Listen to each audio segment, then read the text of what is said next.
তো আমরা আলোচনা করতেছিলাম যে আমাদের ইংরেজি শিখতে এত প্রবলেম কেন হয়। তো আমরা প্রাইমারি যে প্রবলেমটা আইডেন্টিফাই করেছি সেটা হলো যে আমাদের আসলে অতিরিক্ত গ্রামার ইম্পর্টেন্স দিই। আমরা ছোটবেলা থেকে মনে করি যে আমরা যদি ঠিকঠাক মতো গ্রামার পারি তাহলে মনে হয় ইংরেজি শিখে যাব। আর আরেকটা হচ্ছে যে আমরা যে প্রক্রিয়ায় ইংরেজি শিখি এই প্রক্রিয়াটা আসলে ঠিক না। তো আমাদের যদি আমরা গ্রামার ছাড়া অন্যান্য জিনিসের উপর ইম্পর্টেন্স দেই এবং আমাদের লার্নিং মেথডটা যদি আমরা চেঞ্জ করি, আমরা আসলে অনেক ভালো ইংরেজি পড়তে পারবো এবং খুব তাড়াতাড়ি আমরা ইংরেজি শিখতে পারবো। গ্রামারের উপর যে আমরা ইম্পর্টেন্স দিই এর একটা উদাহরণ যে গ্রামারের উপর ইম্পর্টেন্স দিয়ে আসলে ইংরেজিটা শেখা যাবে না, ইংরেজি ল্যাঙ্গুয়েজ পারা যাবে না। ধরেন আপনি গ্রামারে হাফেজ, আপনি সকল গ্রামার পারেন, সকল গ্রামার সম্পর্কে আপনার ধারণা আছে, কিন্তু স্ক্রিনে এখন যে বাক্যটা দেখা যাচ্ছে, despite the overwhelming evidence presented during the trial which depicted a clear violation of the law, the jury, influenced by their preconceived notions and social biases, blah blah blah, অনেক লম্বা একটা বাক্য। আপনি গ্রামারে হাফেজ আমি ধরে নিলাম, কিন্তু শুধুমাত্র গ্রামারে হাফেজ হয়ে কি এই সেন্টেন্সটার মিনিং আমরা বের করতে পারবো? হ্যাঁ, অনেকের ক্ষেত্রে হয়তো বা এই বাক্যটা সহজ, কিন্তু আমরা যদি আরো একটা সেন্টেন্স দেখি, now it's standing the preponderance of evidence adduced during the trial which unequivocally illustrated a flagrant transgression of the law। এই যে দেখেন এত বিশাল লম্বা একটা বাক্য, শুধুমাত্র গ্রামার দিয়ে বাক্যটার অর্থ বা এই ল্যাঙ্গুয়েজটার মিনিং কি এটা আমি বের করতে পারবো না। তো ছোটবেলা থেকে আমরা যে গ্রামার শিখে আসছি এবং গ্রামারকেই আমি ইংরেজি শেখার একমাত্র হাতিয়ার মনে করছি, এই ধারণাটা থেকে আমরা যেদিন বের হইতে পারবো, আশা করি আজকের এই ডিসকাশনের পর থেকে আমরা বের হয়ে যাব, সেদিনই আমরা মূলত ইংরেজিটা শিখতে পারবো। এবং দেয়ার দেয়ার আর লট more to English than grammar. ঠিক আছে, আমাদের ভোক্যাব লাগবে এখানে, আমাদের সেন্টেন্স স্ট্রাকচার লাগবে, এরকম করে অনেক কিছু লাগবে আসলে। তাহলে আসলে কি কি লাগবে যদি আমরা আসলে সত্যিকার অর্থে ইংরেজি শিখতে চাই? অ্যাপার্ট ফ্রম গ্রামার, গ্রামার আমাদের লাগবে না আমরা এটা বলতেছি না, গ্রামারও আমাদের লাগবে, কিন্তু গ্রামার ছাড়াও যে দুইটা জিনিস আমরা ছোটবেলা থেকে ইম্পর্টেন্স দিই না সেটা হচ্ছে ভোকাবুলারি এবং হচ্ছে সিনটেক্স, সেন্টেন্স স্ট্রাকচার। ঠিক আছে, আমরা যদি গ্রামার জানি, আমরা যদি ভোকাবুলারি জানি, আমরা যদি সিনটেক্স জানি, তাহলে আমরা এই যে সেন্টেন্সটা, এই সেন্টেন্সটার মিনিং কিন্তু আমরা ভালোভাবে বুঝতে পারবো। যেমন আমরা যদি এখানে জানি যে প্রিপন্ডারেন্স এই শব্দটার মানে কি, আমরা যদি আহ, আমরা যদি জানি যে হ্যাঁ প্রিপন্ডারেন্স মানে কি, এডিউসড মানে কি, ডিউরিং, আনইকুইভোকালি, ফ্ল্যাগ্রেন্ট শব্দের অর্থ কি, ট্রান্সগ্রেশন শব্দের অর্থ কি, এই শব্দগুলো যদি আমি জানি এবং আমরা যদি সেন্টেন্সের স্ট্রাকচারটা বুঝতে পারি, কারণ সেন্টেন্সটা অনেক বড়, বিশাল বড় সেন্টেন্স, সেন্টেন্সের ডিফারেন্ট ডিফারেন্ট পার্ট আছে, কমা দিয়ে একটা পার্ট আলাদা করা, ঠিক আছে। তো এই একটা পার্ট আরেকটা পার্টের সাথে কিভাবে কানেক্টেড এই ব্যাপারটা যদি আমরা বুঝতে পারি, তাহলে আমরা এই সেন্টেন্সের মিনিংটা সত্যিকার অর্থে করতে পারবো। শুধুমাত্র গ্রামার জেনে সম্ভব না, শুধুমাত্র ভোক্যাব জেনে সম্ভব না, অথবা শুধুমাত্র সেন্টেন্স স্ট্রাকচার জেনেও সম্ভব না। আমাদের এই তিনটার সমন্বয়ে যখন আমরা একটা সেন্টেন্স পড়তে যাব, তখন অ্যাকচুয়ালি আমরা ইংলিশ গ্রামারটা বা ইংরেজির একটা বাক্যের মিনিং কি এটা আমরা বুঝতে পারবো। আমার এক্সপিরিয়েন্স বলে, আমি যখন খুব ফিলোসফিক্যাল অথবা সায়েন্টিফিক যখন কোনো একটা জার্নালের পেপার পড়ি, তখন আমি মনে করি যে আমার নিজেরও অনেক ইংরেজি বোঝার ঘাটতি আছে। ধরেন আমি একটা নোভেল, ইংলিশ নোভেল, কাফকার নোভেল, অথবা হচ্ছে ধরেন আপনার আহ ওয়ার এন্ড পিস, অথবা কিছুদিন আগে আমি যেই উপন্যাসটা শেষ করলাম, নোভেলটা শেষ করলাম, সেটা হচ্ছে আপনার আহ হারুকি মুরাকামির বই। হারুকি মুরাকামির উপন্যাস বা যে কোনো ধরনের উপন্যাস টাইপের লিটারেরি ইংলিশ ধরেন আমার কোনো প্রবলেম হয় না, এটা আপনি পাস করে ফেলতে পারবেন। কিন্তু যখন আপনি আরেকটু হায়ার লেভেলের, আরেকটু টাফ ইংলিশে যাবেন, আরেকটু একাডেমিক ইংলিশে যাবেন, ফর্মাল ইংলিশে যাবেন, তখন দেখবেন আপনার অনেক প্রবলেম হয়ে যাচ্ছে। ইভেন এটা আমারও হয়। সো এইটা হওয়ার পেছনেও কিন্তু আমার এই গ্রামার, ভোক্যাব এবং হচ্ছে সিনট্যাক্স বা সেন্টেন্স স্ট্রাকচার দায়ী। তার কারণ কি? কারণ আমাদের অধিকাংশ গ্রামার বা আমার নিজেরও অনেক গ্রামার হচ্ছে লিটারারি ইংলিশের গ্রামার। আমরা ফার্স্ট পেপারে যেই সরি ভোকাবুলারি, আমরা ফার্স্ট পেপারে যে ভোকাবুলারিটা পড়ি, এটা লিটারেরি ইংলিশের ভোকাবুলারি, এটা ফর্মাল বা আমাদের যেই ইউনিভার্সিটি লেভেলে আমরা যে বইগুলা পড়ার কথা, যে একাডেমিক বইগুলা পড়ার কথা, সেই বইতে যে ভোকাবুলারি থাকে সেগুলো কিন্তু আমরা নর্মালি জানি না। তো আমাদের প্রাইমারি কাজ হচ্ছে গ্রামারের মধ্যে ইম্পর্টেন্স আমরা দিব, বাট এটার চেয়ে গুরুত্বপূর্ণ হচ্ছে আপনার একাডেমিক ভোকাবুলারি, এই জিনিসটা মুখস্থ করা। ঠিক আছে, একাডেমিক ভোকাবুলারি।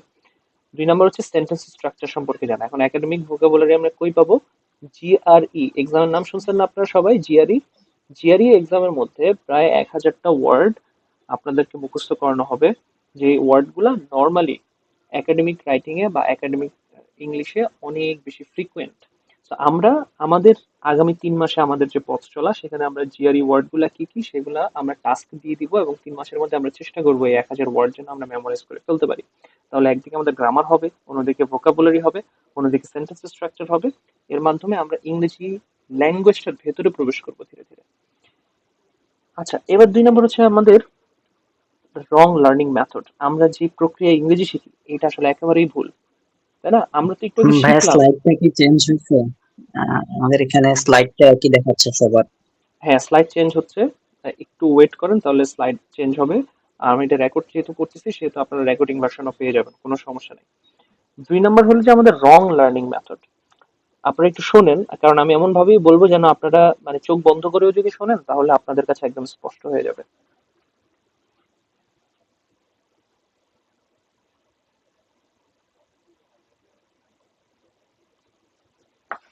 আচ্ছা, তাহলে এখন আমাদের কি, আমরা বলছি যে আমাদের লার্নিং মেথডটা রং।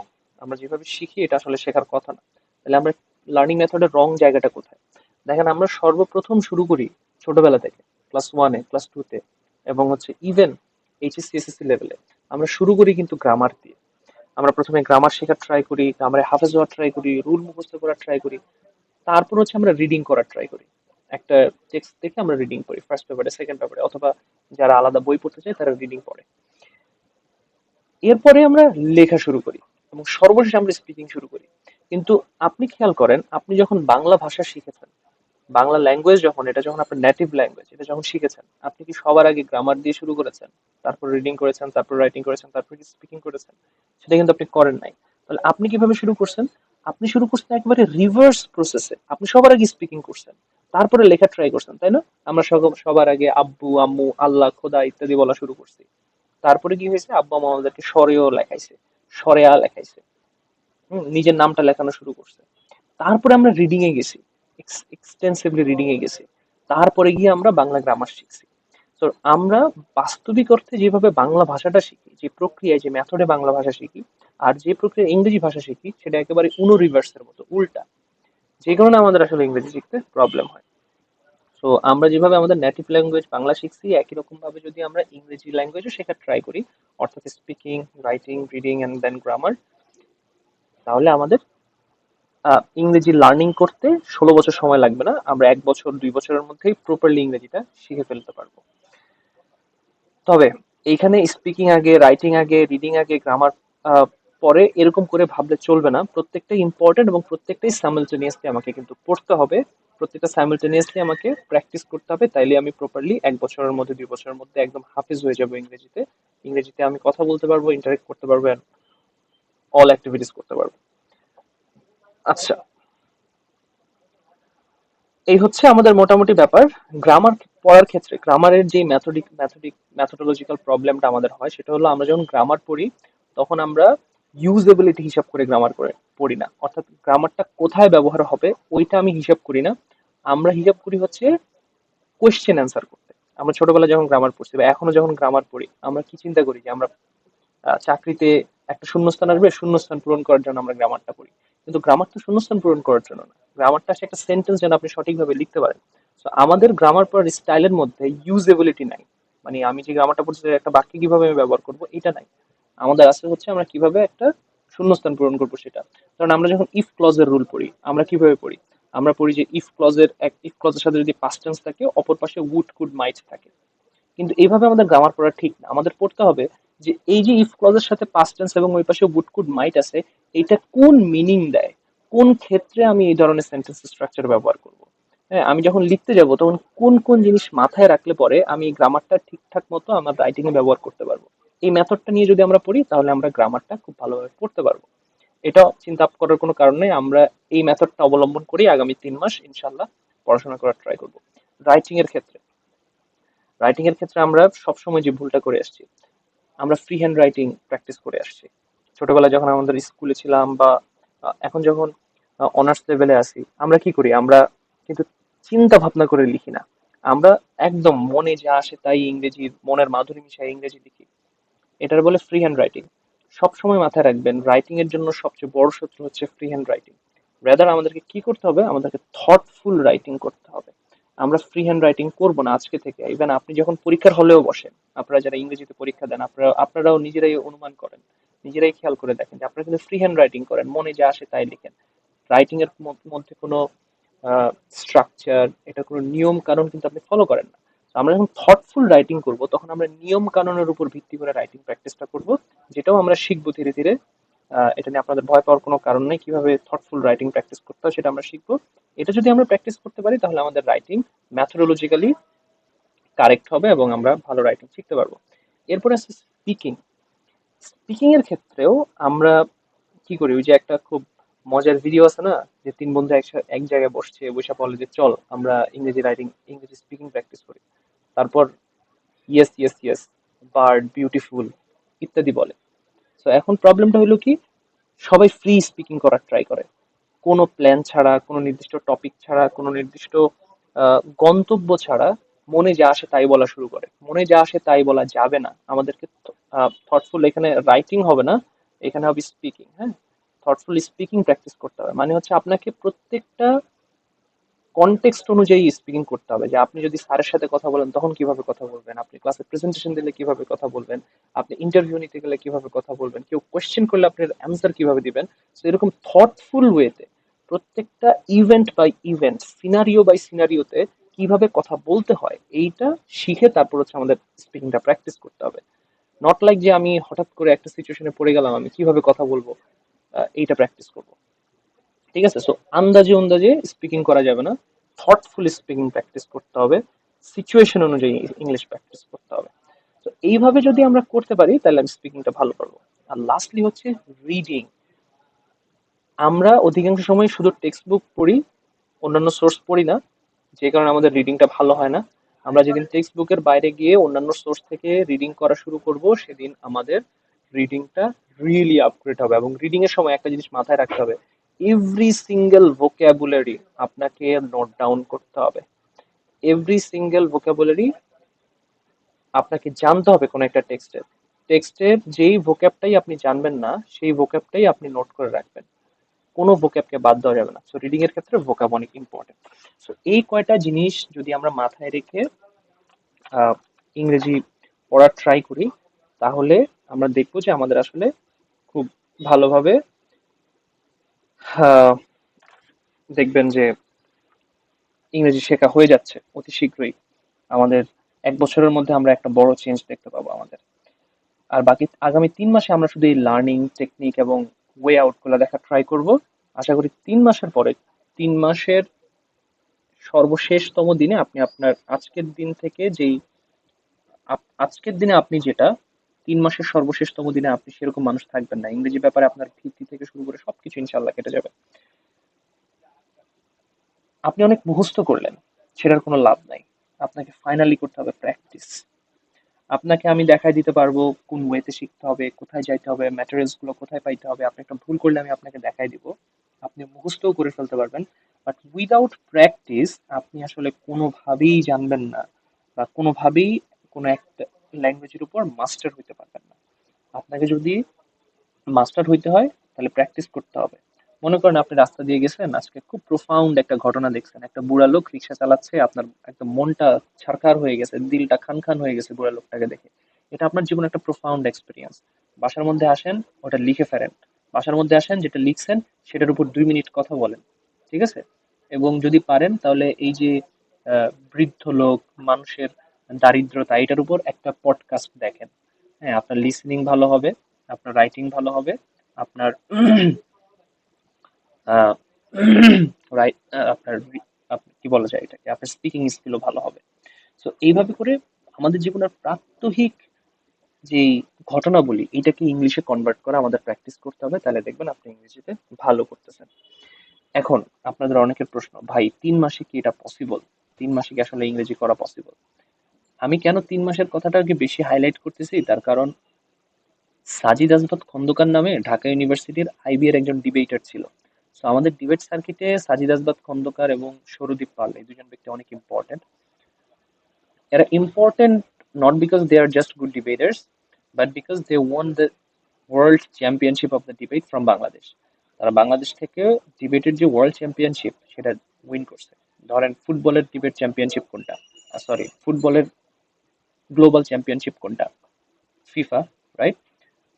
ডিবেটের গ্লোবাল চ্যাম্পিয়নশিপ হচ্ছে WUDC, world university debate championship. বাংলাদেশের হয়ে তারা এটা জিতছে এবং এটা ইংরেজিতে করতে হয়। তো সাজিদ আহমেদ খন্দকার একবার আসছিল আমাদের একটা ডিবেটের সেশন নিতে, আমি ওকে জিজ্ঞেস করছিলাম যে ভাই আপনি ইংরেজিতে ভালো করছেন কিভাবে, কারণ সে আমার আপনার মতোই ইউনিভার্সিটি উঠে ইংরেজি পড়া শুরু করছে, তার আগে সে বাংলা মাধ্যমে ছিল, ইংলিশ মিডিয়াম স্টুডেন্ট না। তো তখন সে আমাকে খুব ইম্পর্ট্যান্ট একটা জিনিস বলছে, যেটা আমার জন্য আই ওপেনিং ছিল আর কি। সেটা হচ্ছে যে সে live in English, live in English, ঠিক আছে, লিভ ইন ইংলিশ। হুম, ব্যাপারটা কি, লিভ ইন ইংলিশ মানে হচ্ছে আপনি যখন খাচ্ছেন তখন আপনি ইংলিশে খান, আপনি যখন ভাবতেছেন তখন ইংলিশে ভাবেন, আপনি যখন পড়তেছেন ইংলিশে পড়েন, আপনি যখন কথা বলতেছেন আপনি ইংলিশে কথা বলেন, আপনি যখন শুনতেছেন তখন ইংলিশে শোনেন। এটা হচ্ছে লিভ ইন ইংলিশ। কারণ এইটা আমাদের যাদের ইউটিউব আছে তাদের জন্য এটা অনেক পসিবল, ঠিক আছে? আর আমরা কম্পারেটিভলি যারা ইউনিভার্সিটিতে থাকি, হলে থাকি, তাদের জন্য এটা আরো বেশি পসিবল। তো সে আমাকে 3 মাস সে কিভাবে একটা বাংলা মিডিয়ামের স্টুডেন্ট হয়ে ফ্লুয়েন্ট ইংলিশ স্পিকার হয়েছে এবং ইংরেজি ল্যাঙ্গুয়েজটাকে ব্যবহার করতে শিখছে সেটা আমাকে বলছে। তো তার ব্যাপার হয়েছে কি, যে সে রেজলিউশন নিছে যে আগামী 3 মাস পরে আমি ইংরেজিতে ফ্লুয়েন্টলি কথা বলতে লিখতে শিখবো।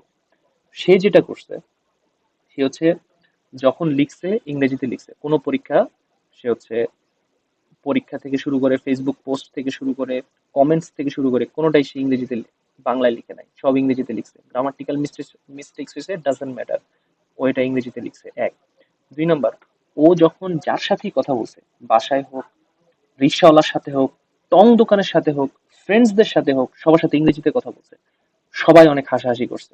রিক্সাওয়ালা মামা ওর কথা বুঝতেছে না, হাতে বোঝাইছে, ঠিক আছে? তারপরে হচ্ছে ফ্রেন্ডসরা খুব হাসাহাসি করতেছে, ফ্রেন্ডসদের সাথে আড্ডা দিচ্ছে, ও ইংরেজিতে কথা বলতেছে, হাসাহাসি করছে, বাট ও কথা বলেই গেছে ইংরেজিতে। তারপরে ইউটিউবে একটা মুভি দেখতেছে, ফিল্ম দেখতেছে, মজার কিছু দেখতেছে, হ্যাঁ একটা এন্টারটেইনমেন্ট কন্টেন্ট দেখতেছে, ইংরেজিতে দেখতেছে, লিখতেছে কিছু, ইংরেজিতে দেখতেছে। তার মানে সে 3 মাস ইংরেজিতে বসবাস করছে। তো আপনারা 3 মাস ইংরেজিতে বসবাস করবেন আজকের দিন থেকে। আর যারা একসাথে আছেন তাদের জন্য এটা আরো সহজ, ফ্রেন্ডদের সাথে যখন কথা বলবেন ইংরেজিতে কথা বলবেন, যখন কিছু দেখবেন ইংরেজি কন্টেন্ট দেখবেন, যখন গান শুনবেন বা কোনো কন্টেন্ট দেখবেন ইংরেজি কন্টেন্ট দেখবেন, তারপর কোনো কিছু লিখতে যাবেন ফেসবুকে হোক যে কোনো জায়গায় হোক ইংরেজিতে লিখবেন। এই 3 মাস যদি আপনি লিভ করতে পারেন ইংলিশে, তাহলে দেখবেন যে আপনার ইংরেজির সকল ভয় ভীতি কেটে গেছে। 3 মাস, দ্যাটস দ্য টার্গেট। 3 মাস আমি ইংরেজিতে বসবাস করব, বাংলায় আমি বসবাস করব না। এটা যদি করতে পারেন তাহলে আসলে আমরা ইংরেজিটা শিখে ফেলতে পারবো, ঠিক আছে? ভয়ের কোনো কারণ নাই। তো এই হলো আমাদের আজকের প্রথম সেশন। এর পরের সেশনটাতে আমি প্রবেশ করব, তার আগে বলেন যে আসলে আপনারা বুঝতে পারছেন কিনা আমি কি বলছি। তো আজকে আমি লিসেনিং নিয়ে আলোচনা করব। এটা হচ্ছে আমাদের মেইন টপিক আজকে। লিসেনিং নিয়ে আলাপ করব আমি এই কারণে যে আমি যেটা ভাবছি সেটা হচ্ছে আপনারা যেহেতু সবাই ইংরেজি শিখতেই চান এবং আপনারা সবাই আইএলটিএসও দিতে চান, সেহেতু আইএলটিএস এবং ইংরেজি শেখা দুইটা আলাদা বিষয় না, একই বিষয় যেহেতু, সেহেতু আপনাদেরকে আমি একই সাথে আইএলটিএস এর সাথেও পরিচিত করাবো এবং ইংরেজিও আপনাদেরকে শেখাবো। তাহলে যেটা হবে যে এই 3 মাসে আপনারা আইএলটিএস এর ওভারভিউ পেয়ে যাবেন, পরে যখন আপনারা সিরিয়াসলি আইএলটিএস এক্সাম দিতে যাবেন তখন আপনারা এই ওভারভিউ গুলোর উপর ভিত্তি করে আইএলটিএস এক্সামটা খুব প্রিপারেশনটা খুব সহজে নিতে পারবেন এবং একই সাথে আপনার ইংরেজি শেখার প্রিপারেশনটাও বা ইংরেজি শেখাটাও হয়ে যাচ্ছে। যে কারণে আমরা দুইটা যদি কম্বিনেশন করে আগাইতে পারি, যেহেতু একটা আরেকটার সাথে কোনো বিরোধ নাই, সেহেতু এটা আমাদের জন্য বেটার। তাহলে চলেন আমরা দেখি যে আমরা লিসেনিং বা আইএলটিএস এর যে লিসেনিং টেস্টটা হয় সেখানে কি হয়। তো আইএলটিএস এর লিসেনিং টেস্ট আমার সময় থাকবে 30 মিনিট। 30 মিনিটের মধ্যে আমাকে অনেক কিছু করতে হবে। 30 মিনিটের মধ্যে 4টা সেকশনে আমার আইএলটিএস এর লিসেনিং এক্সাম হবে। এটা লাস্ট ক্লাসেও বলছি। প্রথম সেকশনে থাকবে একটা সোশ্যাল কনভারসেশন, একজন প্রশ্ন করবে, আরেকজন অ্যান্সার দিবে, অ্যাজ সিম্পল এজ দ্যাট, কোনো কমপ্লিকেসি নাই এখানে। হ্যাঁ, ধরেন আপনি একটা হোটেল বুক করতে যাচ্ছেন, একজন জিজ্ঞেস করবে কত নাম্বার রুম খালি আছে, আরেকজন বলবে যে 517 নাম্বার রুম খালি আছে, এরকম। 2 নম্বরে থাকবে হচ্ছে একটা মনোলগ, মানে একজন ব্যক্তি কোনো একটা বিষয় আপনার সাথে প্রেজেন্ট করবে, হ্যাঁ, এই জিনিসটা শুনতে হবে এবং শোনার সাথে সাথে অ্যান্সার করতে হবে। 3 নাম্বার হচ্ছে একটা একাডেমিক ডিসকাশন থাকবে, মানে এখানে তর্ক থাকবে, বিতর্ক থাকবে, এবং যে টপিকটা নিয়ে কথা বলবে সেটাও খুবই গুরুগম্ভীর এবং জটিল একটা টপিক হবে। ধরেন ফ্যাশন ডিজাইনিং একটা টপিক হতে পারে, তারপর হতে পারে যে আর্কিটেকচার একটা টপিক হতে পারে, এটা নিয়ে সে বিভিন্ন বিষয় নিয়ে তর্ক বিতর্ক করবে। সো এইটা একটু টাফ, যেটা আপনারা অলরেডি আইডেন্টিফাই করছেন যারা লাস্ট ক্লাসে টাস্কটা ফিল আপ করার ট্রাই করছেন। চতুর্থ নম্বর হচ্ছে একটা একাডেমিক লেকচার, অর্থাৎ একজন প্রফেসর বাইরের একটা ইউনিভার্সিটিতে গেলে আপনার ক্লাসে আপনাকে যেভাবে একটা লেকচার দিবে, এই ধরনের একটা লেকচার আপনি শুনবেন। এই লেকচার শুনতে শুনতে আপনাকে অ্যান্সার করতে হবে। সো লিসেনিং এর 30 মিনিটস এর মধ্যে আপনাকে 4টা সেকশন কভার করতে হবে। লিসেনিং এর জটিল জায়গাটা কোনটা? লিসেনিং এর জটিল জায়গাটা হচ্ছে যে আপনাকে একসাথে লিসেন করতে হয়, শুনতে হয়, থিঙ্ক করতে হয়, ঠিক আছে, শুনতে হয়, থিঙ্ক করতে হয় এবং রিড করতে হয়। এট দ্য সেম টাইম আপনাকে অ্যান্সার করতে হয়। 4টা কাজ আপনার আইএলটিএস লিসেনিং এ একই সাথে করতে হয়। আপনি একবার করে শুনতেছেন, শোনার সাথে সাথে হচ্ছে আপনি যে কোয়েশ্চেনটা আছে কোয়েশ্চেনটা রিড করতেছেন, পড়তেছেন, এবং এখানে মাল্টিপল চয়েস থাকবে, কোনটা বেস্ট আনসার হবে সেটা চিন্তা করতেছেন এবং অ্যান্সারটা লিখতেছেন। তার মানে লিসেনিং টেস্টটা আপনার একটু টাফ হয় কম্পেয়ার টু ধরেন রাইটিং। রাইটিং এ আসলে এত কিছু একসাথে করতে হয় না। তো এখানে আপনার সম্পূর্ণ কনসেন্ট্রেশন আপনার ওই অডিও এবং এই 4টা জিনিসের উপর দিতে হয়। আপনার এটা কনসেন্ট্রেশন পাওয়ার যদি কম থাকে তাহলে লিসেনিং এ আপনার খারাপ হবে স্বাভাবিকভাবে। আচ্ছা, তাহলে এখন কি ধরনের কোয়েশ্চেন থাকে লিসেনিং এ? প্রথমেই থাকে হচ্ছে multiple choice with one answer. অর্থাৎ যে দেখেন এখানে আপনাকে একটা অডিও শুনবেন, অডিওর সাথে সাথে এখানে একটা কোয়েশ্চেন থাকবে যে why did Judy choose to study in East London. তিনটার মধ্যে জুডি কোন কারণটা বলছে সেটা আপনাকে চয়েস করতে হবে, যে কোনো একটা আপনার চয়েস করতে হবে। সেম গোস ফর এখানে, যে জুডির মেইন সোর্স ম্যাটেরিয়াল কোনগুলো ছিল, বুকস, নিউজ পেপার আর ইন্টারভিউজ। ইন্টারভিউজ ছিল ধরো, এই ব্যাপারটা আপনাকে চয়েস করতে হবে শুনে শুনে। ও বলবে ওর সোর্স ম্যাটেরিয়াল কোনটা ছিল, ওইটা শুনে আপনি এখানে একটা অ্যান্সার চয়েস করবেন। 2 নম্বর হচ্ছে multiple choice with more than one answer. অর্থাৎ একটু আগে আমরা যেরকম দেখলাম যে এখানে একটা অ্যান্সার থাকে, কিন্তু এইখানটাতে তিনটা, দেখেন তিনটা অ্যান্সার আপনাকে এখানে দাগাইতে হবে। সো সে কয়েকটা বিষয় নিয়ে কথা বলবে, আপনাকে বলছে যে which three things, কোন তিনটা জিনিস does the guide to the library have information about, মানে লাইব্রেরি যে গার্ড তার কাছে কোন তিনটা বিষয়ের ইনফরমেশন আছে। সো লাইব্রেরির গার্ড আপনাকে অনেকগুলো বিষয় বলবে, তার মধ্যে থেকে তিনটা জিনিস আপনাকে বের করে নিতে হবে যে তিনটা জিনিসের ইনফরমেশন লাইব্রেরির গাইডের কাছে আছে। সো এখানে একাধিক অ্যান্সারও দিতে হতে পারে। আবার আরেক ধরনের কোশ্চেন হচ্ছে ম্যাচিং। ম্যাচিং মানে কি, যে পিপল ম্যারি ব্রাউন, তার রেসপন্সিবিলিটি কি। তো এখান থেকে কি করতে হবে আপনাকে এখান থেকে এটা নিয়ে ড্র্যাগ এন্ড ড্রপ করতে হবে, এই যে এখানে নিয়ে আসতে হবে, ড্র্যাগ এন্ড ড্রপ, ঠিক আছে। আবার ভাই হ্যাঁ, ভাই স্লাইড দেখতে পাচ্ছি না ভাই। একেবারেই দেখা যাচ্ছে না। ভাই শুধুমাত্র ফার্স্ট স্লাইডটা লিসেনিং 30 মিনিটস এইটা শো হয়ে আছে। সবার কাছে কি তাই নাকি? জি ভাই, সরকার উম, এটা তাহলে আপনাদের নেটওয়ার্ক প্রবলেম কোনো কারণে। সবার কি নেটওয়ার্ক প্রবলেম হওয়ার কথা? কালকেও একই রকম ছিল ভাই। হোয়াটসঅ্যাপে আসলে এই এখন চেঞ্জ প্রবলেম হয়েছে। এখন চলতেছে না। হুম, আচ্ছা, হ্যাঁ তাহলে এখনো চেঞ্জ হচ্ছে। এখন ঠিক আছে। আচ্ছা, তাহলে এটা যেটা হলো যে এই যে দেখেন multiple choice with one answer, অর্থাৎ এখানে আপনার একটা প্রশ্ন থাকবে, সে-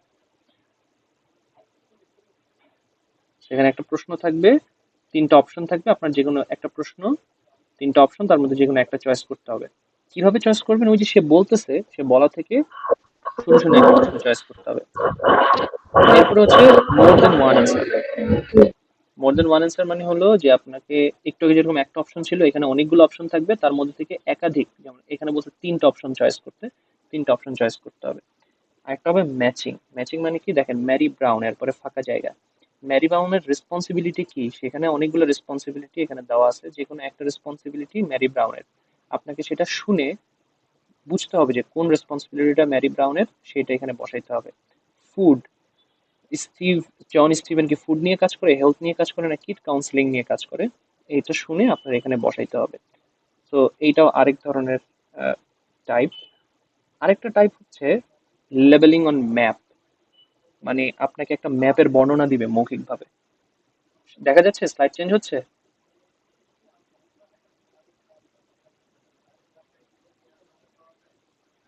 এক নাম্বার লিসেনিং ওখানেই আছে ভাই।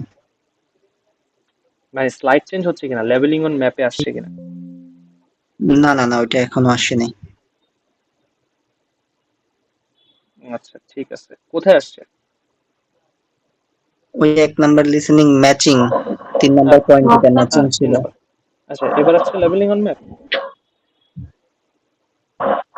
না ভাই, এখনো আসেনি। শেখ হাসিনা যাওয়ার পরে কি বাংলাদেশের ইন্টারনেট জগৎ ধ্বংস হয়ে গেল কিনা? আপাকে তাই তো তো মনে হচ্ছে। আপাকে তো ফিরাই আনতে হবে আবার। এটা তো ভাই 6 নাম্বারটা, তাই না? এখন আমরা 6 নাম্বারটা দেখতে পাচ্ছি আর কি মূলত। Labelling on map. না, লেভেলিং অন ম্যাপটা দেখাচ্ছে না। ম্যাচিং দেখাচ্ছে। জি, ম্যাচিং। জটিলতা। ম্যাচিং তো আপনারা সবাই দেখছেন না? আমার এখানে লেভেলিং অন এ ম্যাপ আসছে। আচ্ছা ঠিক এটি আছে, বাকিদের আসছে? না ভাই, আমাদের আসে নাই। আহ, এক অদ্ভুত সমস্যা। আমরা পৃথিবীর এমন একটা জায়গায় বসবাস করতেছি যেখানে আসলে ঠিকমতো ইন্টারনেটই নাই। ভাবতে অবাক লাগে। আর হচ্ছে আমেরিকান মানুষজন চাঁদে গিয়ে কিভাবে, চাঁদে কে জায়গা দখল করবে এটা নিয়ে হচ্ছে মারামারি হচ্ছে এখন। এর জন্য ভাইয়া ইয়াতেই ভালো ছিল আর কি, জুমে হইলে ভালো হইতো ব্যাপারটা। তো জুমে তো জুমে আবার নেট প্রবলেম হচ্ছিল।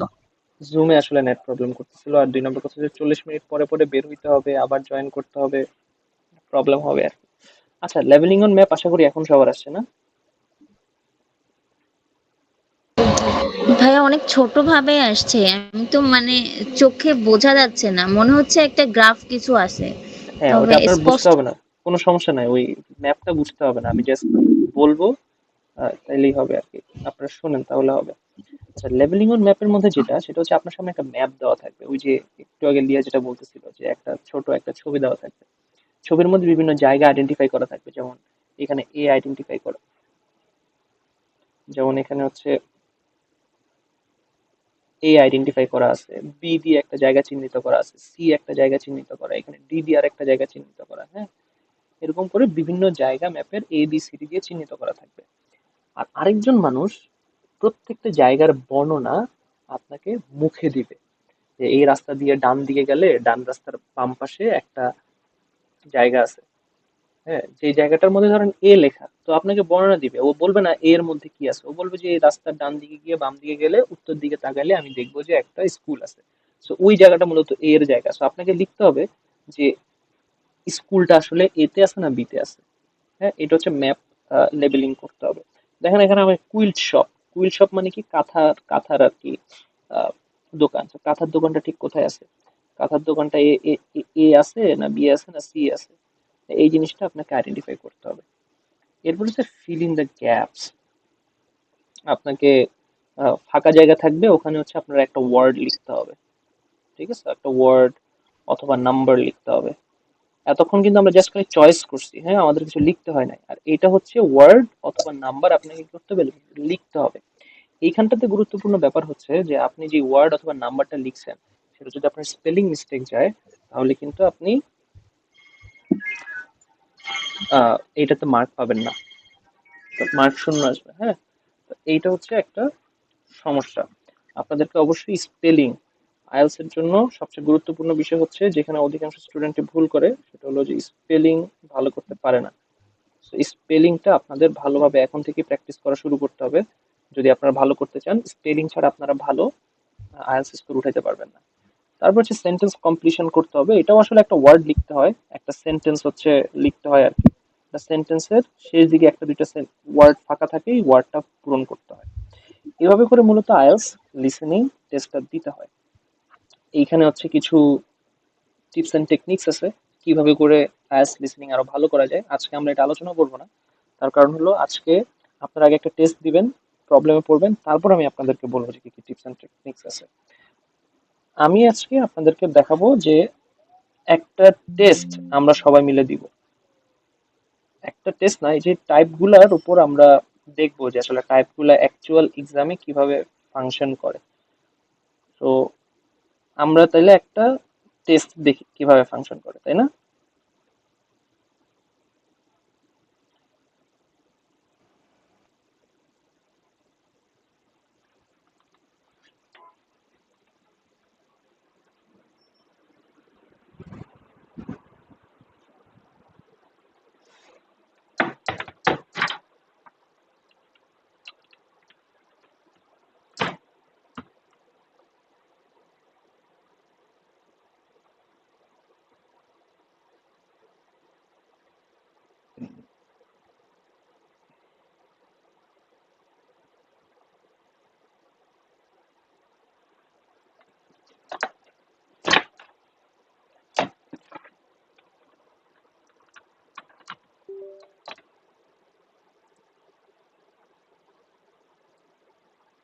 তো আপনাদের কাজ হচ্ছে, আপনারা কি সবাই ডিভাইসের মধ্যে আছেন?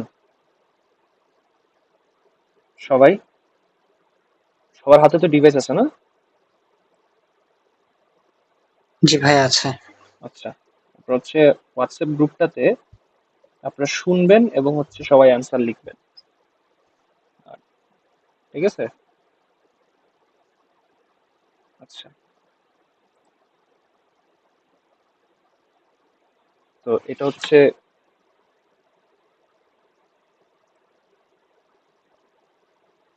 এটা হচ্ছে প্রশ্ন, একটু পরে হচ্ছে অডিও প্লে হবে, সেটার উপর হচ্ছে আপনারা অ্যান্সার দিবেন।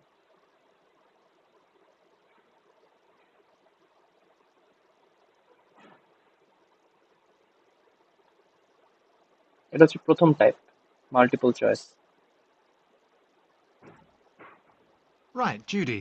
This week it's your turn to bring us up to date on your dissertation. So, I've finished the basic research and planning and the first draft, and hopefully I can start writing the final version now. good. Not everyone knows your subject, so you'd better introduce it. I've chosen to study everyday life in the East End of London in the early 20th century. Lots of books have been published about the East End, covering everything from health to how roads and districts got their names. So you might think it's an obvious subject to pick, but in fact, I was brought up there, and I've always been interested in finding out how the area shaped my upbringing. What materials did you use in your research?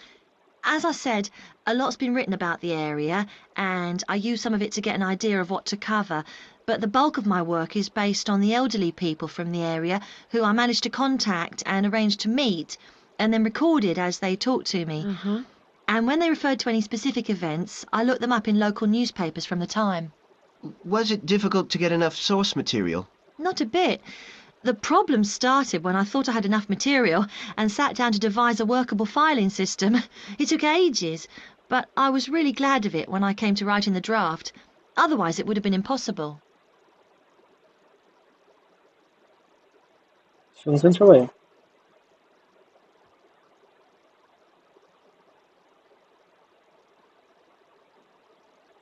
Hello. একটু কষ্ট হয়েছে বুঝতে। আচ্ছা, দেখেন এখানে আপনারা কিভাবে track রাখবেন যে কোথায় থেকে কোথায় যাচ্ছে। ঠিক আছে? এখানে একটা জিনিস মাথায় রাখবেন যে এখানে যা কিছু আছে সবকিছুর একটা ট্র্যাক আছে, মানে কোনো কিছু র্যান্ডম না। আপনাকে একেবারে মানে অকুল দরিয়ায় ছেড়ে দিবে না, প্রত্যেকটা জিনিসেরই একটা ট্র্যাক আছে। যেমন প্রথমে কি বলছে, কতগুলো ওয়ার্ড আছে যে ওয়ার্ড গুলো দেখে আপনি মনে রাখতে পারবেন যে এখন আসলে কোন বিষয় নিয়ে কথা বলছে। প্রথমেই দেখেন, প্রথমে যখন হচ্ছে এটা চালু হয় তখন এই ওয়ার্ডটা নিয়ে কথা বলছে, ইস্ট এন্ড অফ লন্ডন নিয়ে কথা বলছে।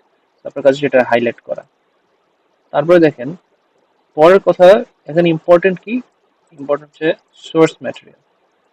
তারপরে হচ্ছে ডিফিকাল্টি,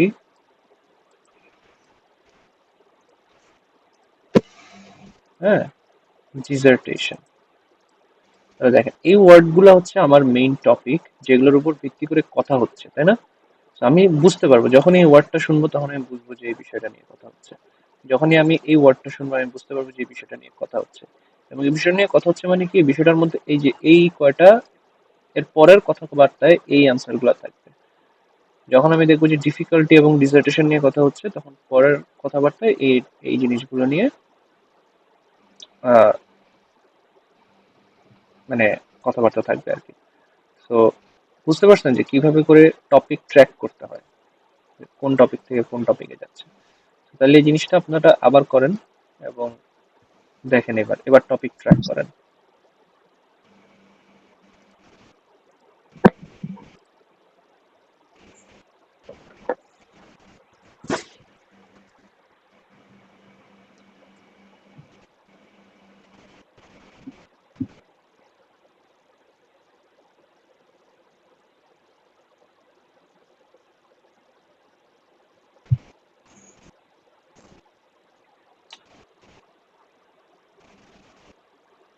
Right, Judy.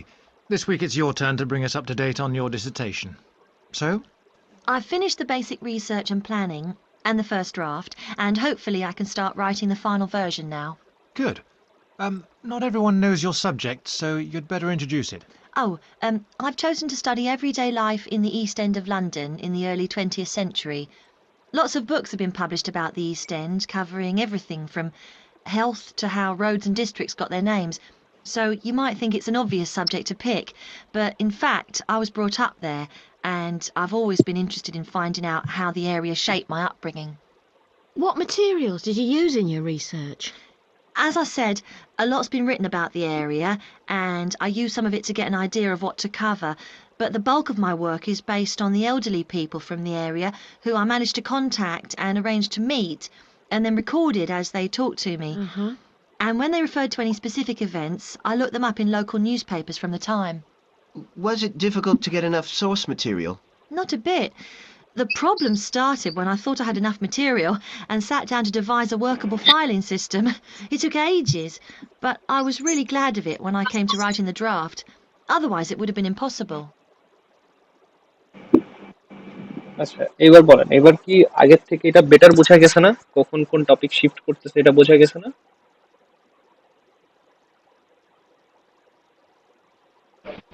জি ভাই, আগের থেকে বুঝতে পারছি যে আমার এই পয়েন্ট গুলো মনে রাখছি, কিন্তু ভাই সত্যি কথা বলতে অন্যরা একদম ফার্স্ট গেছে, হ্যাঁ, যে আপনি বুঝতে একটু অ্যান্সার অসুবিধা কোনটা, লেগেছে ভাই। এক্স্যাক্টলি, মানে প্রথমে তো আপনারা টপিকই ধরতে পারেন না যে কোন টপিক থেকে কোন টপিকে যাচ্ছে। সো প্রাইমারিলি আমরা যেটা দেখলাম যে টপিক আইডেন্টিফিকেশন, আমরা দেখলাম কখন ইস্ট লন্ডন নিয়ে কথা বলতেছে, সোর্স ম্যাটেরিয়ালস সম্পর্কে কখন কখন কথা বলছে এটা আমরা আইডেন্টিফাই করতে পারছি। ডিফিকাল্টি নিয়ে কখন কথা বলছে এটা না আইডেন্টিফাই করতে পারছি, কারণ আমরা মেইন কিওয়ার্ড গুলো আইডেন্টিফাই করছি। যখনই আমরা কনভারসেশনে কিওয়ার্ড গুলো শুনলাম, সাথে সাথে হচ্ছে আমরা বুঝলাম যে এই টপিক নিয়ে এখন কথা হচ্ছে, যেটা একটু আগে আমরা করতে পারিনি। এবার আসেন আমরা কিভাবে অ্যান্সার আইডেন্টিফাই করবো। অ্যান্সার আইডেন্টিফাই করার প্রাইমারি ব্যাপার হচ্ছে যে প্রথমত আপনাকে আসলে ভালো ইংলিশ লিসেনার হইতে হবে, নাহলে আসলে আপনি করতে পারবেন না। 2 নাম্বার, অনেক সময় লিসেনার ভালো ইংলিশ হইলেও অ্যান্সার আইডেন্টিফাই করা মুশকিল হয়ে যায়। সেক্ষেত্রে আমরা কি করতে পারি? সেক্ষেত্রে আমরা যেটা করতে হবে, এই যে আমরা যেরকম এখানে ওয়ার্ডস আইডেন্টিফাই করলাম না, এখানেও আমরা ওয়ার্ডস আইডেন্টিফাই করবো। আমরা দেখবো যে দেখেন, এই যে প্রথম যে অপশনটা, she wanted to understand her own background, এইটা একটা গুরুত্বপূর্ণ কিওয়ার্ড, তাই না? আমরা এটাকে হাইলাইট করবো। She was interested in the place names, place names এবং তার ইন্টারেস্ট, এই জিনিসটা হচ্ছে এখানে important. several books about it, reading books, এটা এখানে ইম্পর্টেন্ট। আর এখানে তো আমরা বুঝতে পারছি এক ওয়ার্ড, এখানে আমাদের আলাদাভাবে কিছু করার দরকার নেই। ডিফিকাল্টি কি?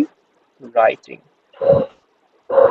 ঠিক আছে? ডিফিকাল্টি হতে পারে কোথায়? রাইটিং এ। ডিফিকাল্টি হতে পারে অর্গানাইজিং। কোন ওয়ার্ডগুলো আপনি হাইলাইট করবেন? দেখেন, হাইলাইট করার ব্যাপার হচ্ছে ডিফিকাল্টি কি ড্রাফটে হতে পারে? ড্রাফটে হতে পারে না। ডিফিকাল্টি কোনো একটা অ্যাক্টিভিটিতে হয়। সো রাইটিং, অর্গানাইজিং, ফাইন্ডিং, এই ওয়ার্ডগুলো তাহলে আমার অ্যান্সারের পার্ট হবে। আপনি যখন শুনবেন তখন আপনি দেখবেন যে এখানে কোথায় আপনার এই ওয়ার্ডগুলা বলতেছে। তো যে ওয়ার্ডগুলো বলবি সেই ওয়ার্ডগুলোকে আপনারা ক্যাচ করবেন এবং এই ওয়ার্ডগুলোকে আপনারা আইডেন্টিফাই করার ট্রাই করবেন। নেন আবার শুনেন।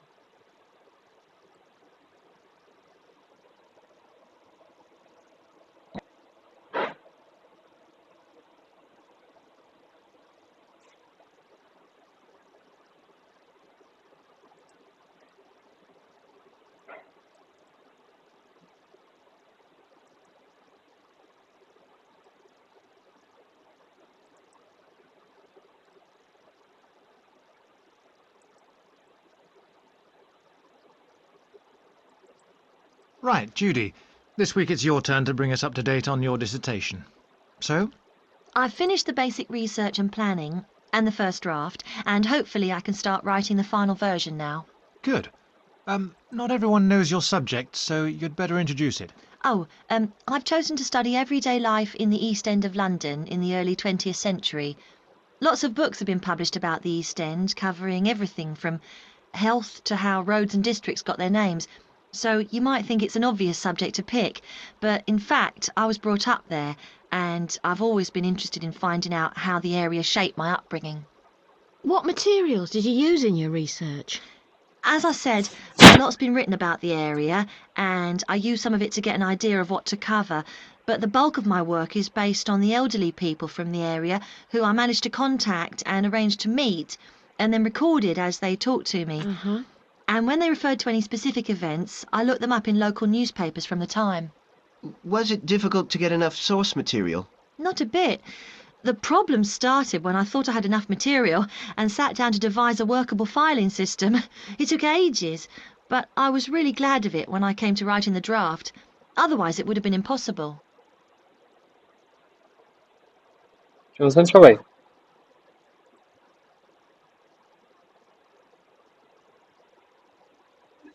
জি ভাই। এবার কি আরো বেটার আন্ডারস্ট্যান্ড করা গেছে নাকি আগের মতোই? কনফিউজিং ভাই। আচ্ছা, কনফিউজিং হলেও অবশ্যই এটা কনফিউজিং হবে, স্বাভাবিক, কারণ এটা আপনাদের প্রথম। বাট আগে থেকে আপনি বেটার আন্ডারস্ট্যান্ড করতে পারতেছেন কিনা কনভারসেশন গুলো? প্রথমে শোনার পরে যেরকম ব্ল্যাঙ্ক মনে হয়েছে, এখন এরপরে এই প্রক্রিয়া করলে কি আপনাদের কাছে আর একটু বেটার মনে হচ্ছে কিনা? হ্যাঁ ভাই, কিছুটা আগের থেকে পারছি। আচ্ছা, আর অন্যরা? আগের থেকে বেটার। আগে থেকে বেটার। আচ্ছা, আর কে কি প্রবলেম ফেস করছেন সেটা বলেন এবার।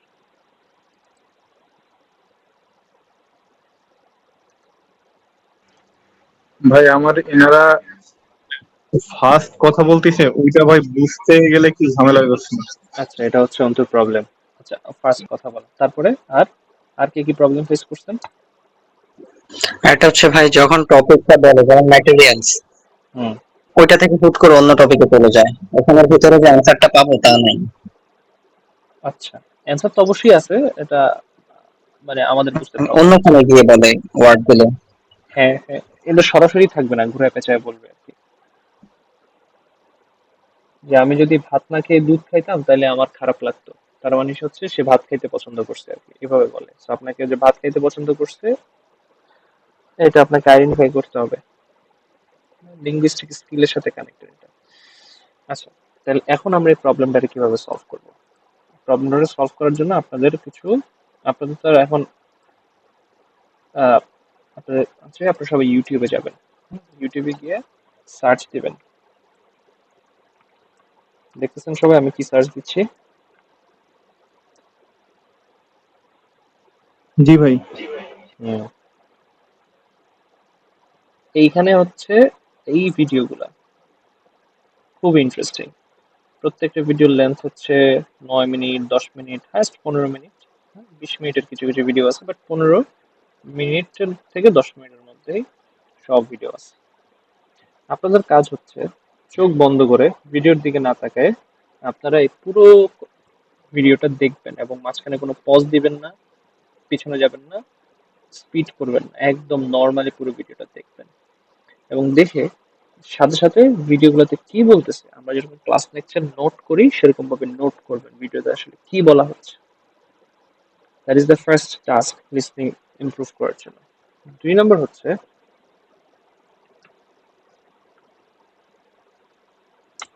সার্চ দিবেন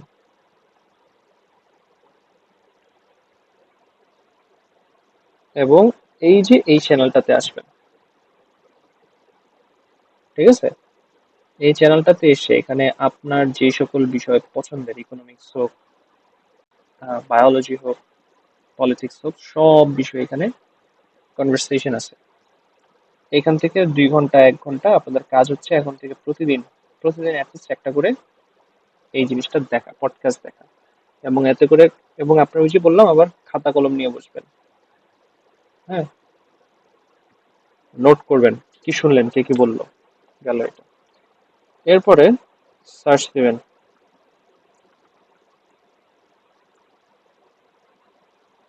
3 নাম্বার এটা লিখে সার্চ দিবেন। দেখবেন একটা লেজেন্ডারি ক্যারেক্টার, ওর বহু ইন্টারভিউ আছে যেখানে ডিবেট হয়, এই ডিবেট গুলো দেখবেন। 3 নাম্বার গেল এটা। তাহলে দেখবেন আপনার ইমপ্রুভ হচ্ছে। এবং আবার ওই যে বললাম খাতা কলম নিয়ে বসবেন, কে কি বলতেছে সেটা নোট করবেন, কে কোনটা অ্যাকসেপ্ট করতেছে কোনটা ডিনাই করতেছে সেটা দেখবেন। লাস্টলি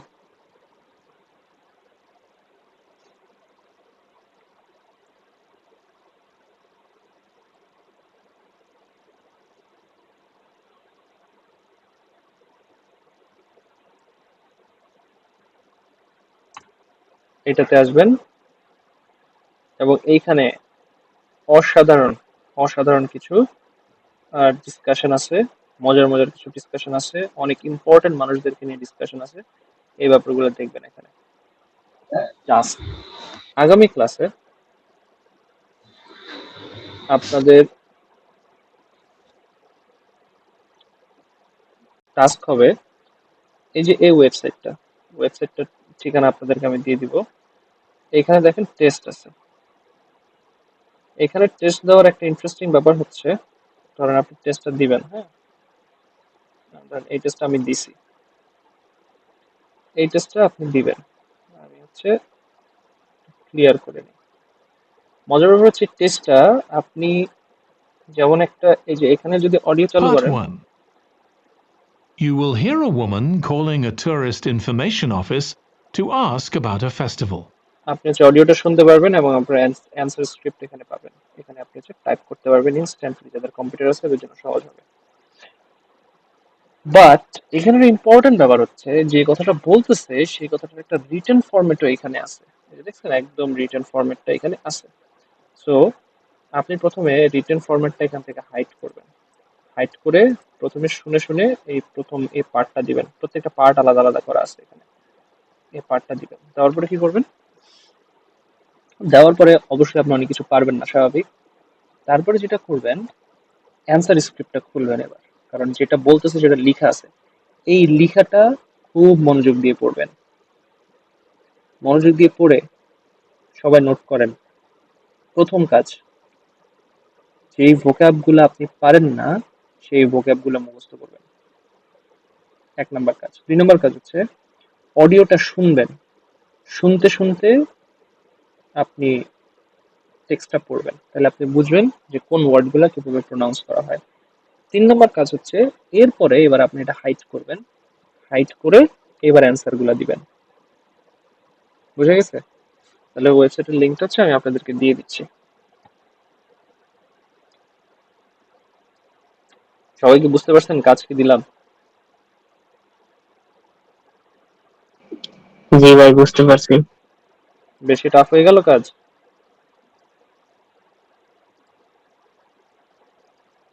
না ভাই, আমাদের তো চেষ্টা করতে হবে এইভাবে।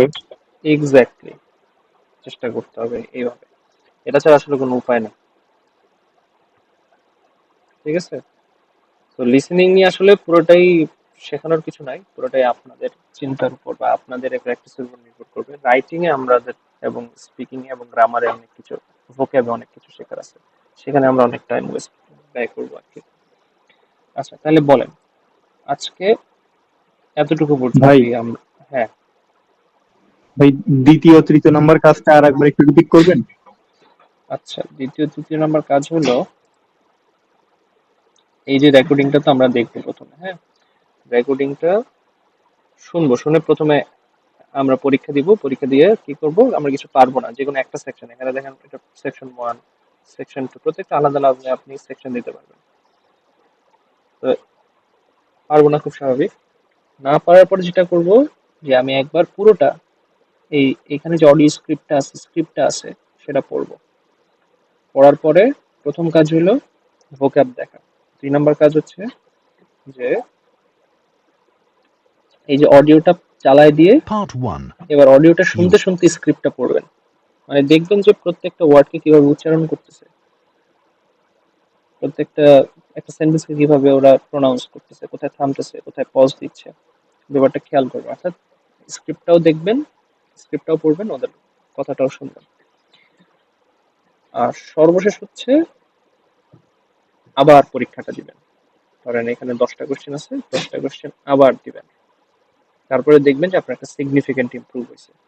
তো ব্যাপারটা আমি একটা করতে বলছি, ব্যাপারটা এরকম না যে আপনারা একটাই করবেন, যে যতটা করতে পারেন। যার 10টা করতে মন যাবে সে 10টা করবেন, যার 20টা করতে মন যাবে সে 20টা করবেন। ঠিক আছে? এরকম পার্ট 1, পার্ট 2, পার্ট 3, পার্ট 4, এরকম 4টা পার্ট আছে আলাদা আলাদা। এরকম মানে আপনি যে কটা পার্ট পারেন আর কি। ঠিক আছে? জি ভাই, বুঝতে পারছি। আচ্ছা, তাহলে মোটামুটি তো এখন আমরা বুঝতে পারলাম যে কিভাবে করে লিসেনিং আমরা বেটার করতে পারবো। আর এভরি সিঙ্গেল ডে সবাই আজকে থেকে একটা টু ডু লিস্ট বানাবেন। হ্যাঁ, দরকার হলে আমি টু ডু লিস্ট বানাই দিব আপনাদেরকে, আপনারা সবাই ওইখানে টিক চিহ্ন দিয়ে রাখবেন যে আপনারা এভরি সিঙ্গেল ডে যে 4টা জিনিস বললাম সেটা থেকে যে কোনো একটা লিসেনিং করছেন কিনা। ঠিক আছে? আমি হচ্ছে একটা এক্সেল শিট দিয়ে দিব না, আপনারা সেটা সবাই প্রতিদিন মেনটেন করবেন। ঠিক আছে? জি ভাই। আচ্ছা, ঠিক আছে, এবার বলেন কোনো কোয়েশ্চেন আছে কিনা। অবশ্যই এখানে আরো কিছু ব্যাপার আছে, আমি আপনাদেরকে দেখাইতে চাই। দাঁড়ান, আপনাদেরকে আরেকটা জিনিস দেখাই। ভাই ভাই একটা অফ টপিক জিজ্ঞেস করবো। হ্যাঁ হ্যাঁ, অবশ্যই। ভাই মাথায় তখন থেকে ওই জিনিসটা ঘুরপাক খাচ্ছে যে আহ, ওইখানে গার্ডেন দেওয়া ছিল, বাট আমি ওইখানে রোড কেন দিতে পারবো না? মানে ওইটা তো কারণ ওটা সিমিলারই। সিমিলার হইলেও আপনি দিতে পারবেন না, ওরা আপনাকে টেস্ট করতেছে যে আপনি এক্সাক্ট জিনিসটা শুনতেছেন কিনা এবং মনে রাখতে পারতেছেন কিনা। ভাই এক্সাক্ট এমন কি ওয়ার্ড। কিছু যে ওরা ওই অডিওতে বা লিসেনিং এ ওই গার্ডেনই উল্লেখ করছিল, এই জন্য? হ্যাঁ, ওখানে ওরা গার্ডেন উল্লেখ করছে মানে আপনাকে গার্ডেন দিতে হবে। জি ভাই। ঠিক আছে? এইটা একটু দেখি, এটা কি, থ্রি ওয়ার্ড। থ্রি ওয়ার্ড আমরা পরে দিই।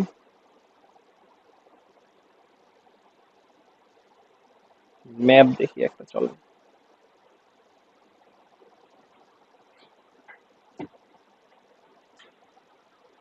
এই যে দেখেন একটা ম্যাপ আসছে, এবার ও বলবে ম্যাপটা।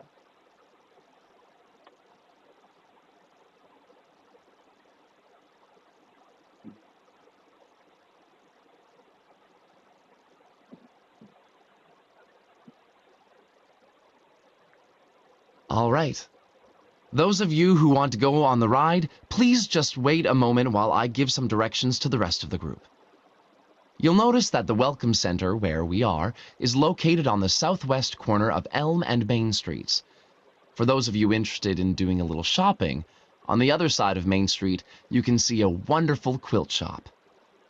These are handmade blankets, which are usually made from patches of leftover material.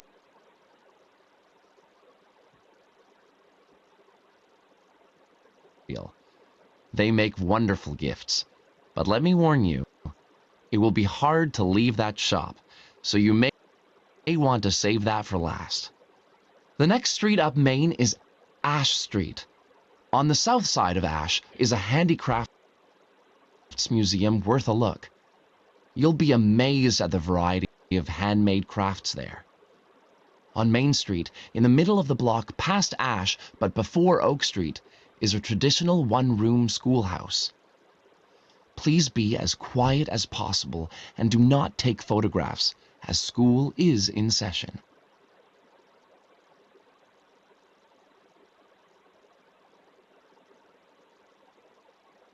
তো বুঝতে পারছেন? মানে হচ্ছে আপনাকে যখন এটা বলবে তখন আপনার মনে করতে হবে যে আপনি ম্যাপের মধ্যে আছেন, হাঁটতেছেন, গুগল ম্যাপ।